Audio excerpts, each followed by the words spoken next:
পুনৰ ভূমিকম্প নিখা অনুভূত হল জুকাৰণী তাৰ পিছত হাহাকাৰ আৰু ইতিমধ্যে আমি দেখিছো পৰখি দিনটোত ৰাজ্য জুকাৰি গৈছিল ভূমিকম্পই নিখা প্ৰায় 2:26 মিনিটত প্ৰবল ভূমিকম্প জুকাৰণী আহিছিল আৰু সমগ্ৰ ৰাজ্যবাসীয়ে গম পাইছিল কিন্তু তাৰ সেই আতংকটো বা সেই চিন্তাৰ মাৰ নৌজাওতে পুনৰ কপিল এবাৰ স্থান হৈছে নেপাল এবাৰ নেপালত ভূমিকম্প জুকাৰণী আৰু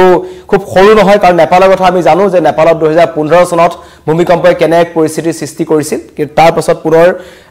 ৰাজ্যত আমাৰ যেহেতু ইয়াত এটা ভূমিকম্প জুকাৰণী দেখা পোৱা গৈছিল তাৰ ঠিক এদিন পিছতেই কালি মাজনিশা প্ৰায় 2:36 বজাত নেপালত কেইবাটাও অঞ্চলত ভূমিকম্প জুকাৰণী অনুভূত হয় আৰু এই জুকাৰণী যথেষ্ট ডাঙৰ আছিল 6.1 প্ৰাবল্য ভূমিকম্প 6.1 প্ৰাবল্য ভূমিকম্প আহিল নেপালত আৰু এই তাৰ ফলত প্ৰভাৱ পৰিছে ভাৰতৰ শিলিগুৰি বিহাৰ আৰু উত্তৰ ভাৰতৰ কেতবোৰ স্থানত আমি দেখিছিলো উত্তৰ পূব কপাই গৈছিল যেটো ভূমিকম্প পৰখি দিনাখন আহিছিল 2:26 আৰু সেই স্থান আছিল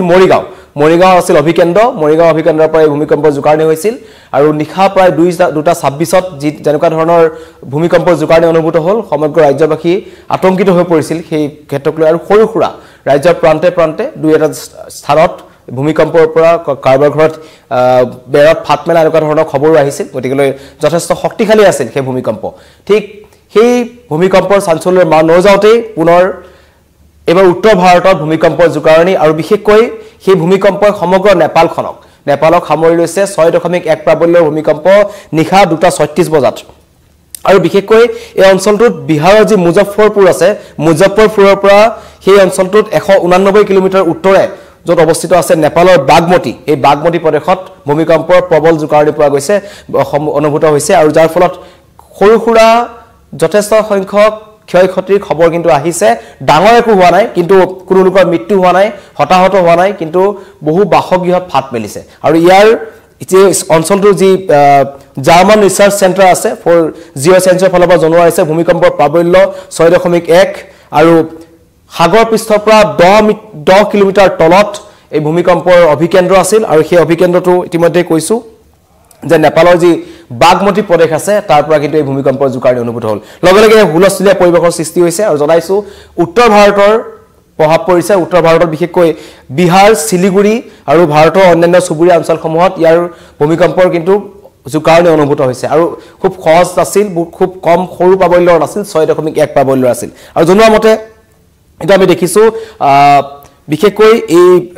নেপালৰ যিসকল লোক আছে তেওঁলোকে কয় যে নিখাৰ ভিতৰতে যেটা ভূমিকম্পৰ জুকাৰণী হয় কিন্তু লগালগ তেওঁলোকে যুদ্ধকালীন তৎপৰতাৰে সেই অঞ্চলসমূহত তেওঁলোকে উদ্ধাৰ অভিযানৰ বাবে সাজু হৈ আছিল কিবা কাৰণত 2015 দৰে যাতে ভূমিকম্প আহিলে নেপালত এক অবৰ্ণনীয় পৰিস্থিতিৰ সৃষ্টি নহয় গতিকে তেনেকুৱা কোনো ক্ষয়ক্ষতি নহল কিন্তু নেপালক বিশ্বৰ অন্যতম ভূমিকম্পীয় সক্ৰিয় অঞ্চল হিচাপে ইতিমধ্যে ঘোষণা কৰা হৈছে আৰু কাৰণ যি ভাৰতীয় টেকটনিক প্লেট আছে সেই টেকটনিক প্লেটত হিমালয় পৰ্বতবোৰ ওপৰলৈ উঠানমা হৈ থাকে যাৰ ফলত এই নেপালৰ অঞ্চলসমূহত ভূমিকম্পৰ জুকাৰণী ইটোৰ পিছত হেতু অনুভূত হৈ থকা আমি দেখা পাইছো বিশেষকৈ 2015 চনৰ পিছত এই নেপাল ভূমিকম্পত কিন্তু যথেষ্ট ক্ষতিগ্ৰস্ত হৈছে আৰু সেইভাবে কালি যেতিয়া ভূমিকম্প জুকাৰণী অনুভূত হয় এই নেপালৰ যিসকল অঞ্চল আছে বিশেষকৈ য'ত মূল বুলি কলো নেপালৰ বাগমতি প্ৰদেশ তাত কিন্তু ৰাজ্যৰ মাজত হুলস্থুল লাগে একাংশ ৰাইজ নিখা বাহিৰলৈ ওলাই আহে আৰু বহু সময় ধৰি তেওঁলোকে বাহিৰতে থাকে আৰু এই ভূমিকম্পৰ কেন্দ্ৰবিন্দু আছে হিমালয়ৰ মধ্যপ্ৰদেশৰ সিন্ধুপালচক জিলা নেপালৰ যেটো সিন্ধুপালচক জিলা আছে হিমালয় পাদদেশত পৰে তাতে কিন্তু এই ভূমিকম্পৰ অভিকেন্দ্ৰ বুলি তেওঁলোকে চিনাক্ত কৰা হৈছে আৰু নেপালৰ যি ৰাষ্ট্ৰীয় ভূমিকম্প নিৰীক্ষণ আৰু গৱেষণা কেন্দ্ৰ আছে তেওঁলোকে নিজৰ ৱেবছাইটত প্ৰকাশ কৰিছে যে শুক্ৰবাৰে পুৱা প্ৰায় 2:36 ৰ পৰা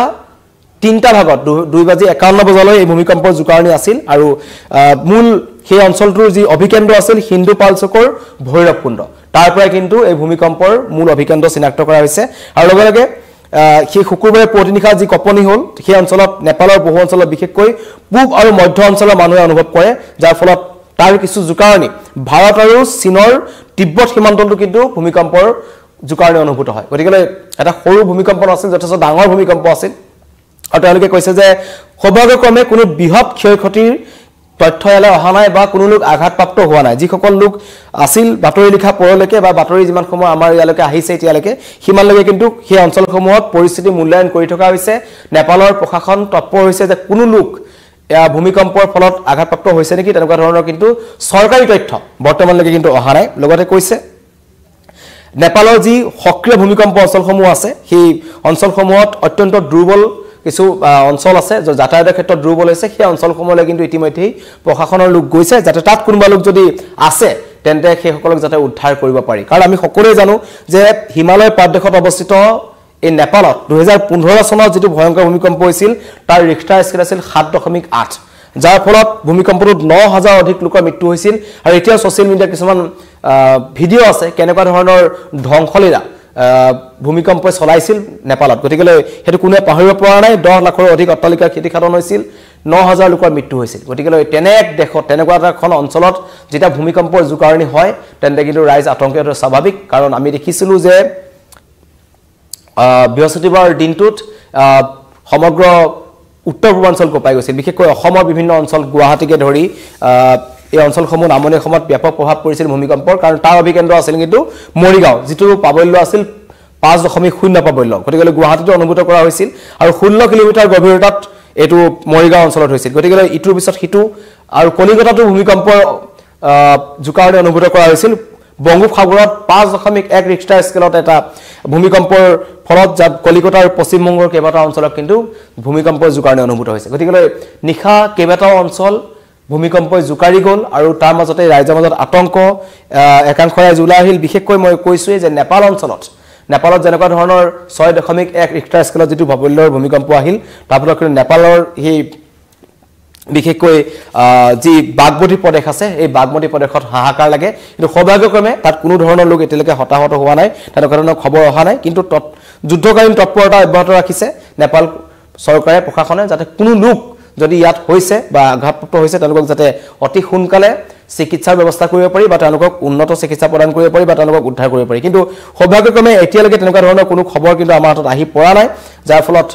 জনাব বিচাৰিলো যে নেপালত পুনৰ ভূমিকম্প আৰু নিখা অনুভূত হলে জুকাৰণি আৰু 2:36 পৰা 2:51 ভিতৰত এই ভূমিকম্পৰ সময়খিনি আছিল যাৰ ফলত হাহাকাৰ লাগে আৰু কাৰণ আমি এটো কাৰণে কৈছো যে ৰাজ্যটো এদিন পূৰ্বে ভূমিকম্পৰ জুকাৰণি আছিল সকলোৱে বতৰৰ যি পৰিৱৰ্তন আছে তাক লৈ চিন্তা কৰিছে বতৰ গুমা আছিল আৰু তাৰ মাজতে কিন্তু ভূমিকম্পৰ জুকাৰণি যাক লৈ একাংশৰ ৰাইজ আতংকিত হৈ পৰিছিল কিন্তু সেই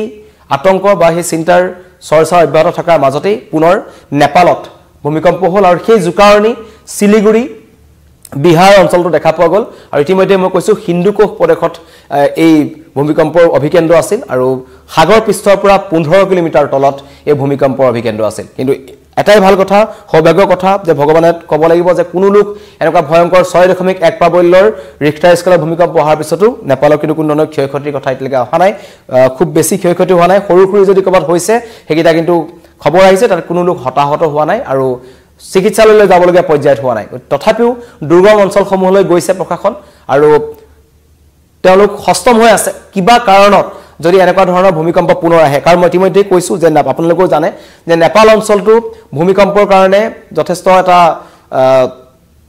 বানি দিয়া এটা অঞ্চল যাত ভূমিকম্প প্ৰধান অঞ্চল হিচাপে নেপালক চিনাক্ত কৰা হৈছে হিমালয় পাদদেশত আছে গতিকে যিকোনো মুহূৰ্তত হিমালয়ৰ যিবোৰ প্লেট থাকে কিন্তু বিভিন্ন ধৰণৰ খালখলনি হলে ভূমিকম্পৰ জুকাৰণিটো নেপালত অধিক কিন্তু অনুভূত হয় আৰু তাৰে এক প্ৰমাণ পোৱা গল যে শুকুৰবাৰ নিখাও ভূমিকম্পত কপৰ জুকাৰি গল সমগ্ৰ নেপাল লগতে শিলিগুৰি আৰু উত্তৰ ভাৰতৰ বিভিন্ন অঞ্চল যাৰ ফলত আতংকৰ সৃষ্টি হৈছিল একাংশৰ মাজত কিন্তু এতিয়া তেওঁলোকে জনোৱা মতে নেপাল চৰকাৰৰ ফালৰ পৰা জনোৱা মতে নেপালৰ প্ৰশাসনে জনোৱা মতে কোনো ধৰণৰ ক্ষয়ক্ষতি হোৱা নাই যেহেতু চিন্তাৰ কাৰণ নাই কিন্তু 6.1 পাবল্যৰ এটা ভূমিকম্প যাৰ ফলত কপি উঠিল বিহাৰৰ মুজফ্ফৰপুৰকে ধৰি শিলিগুৰি সমগ্ৰ উত্তৰ ভাৰত ধন্যবাদ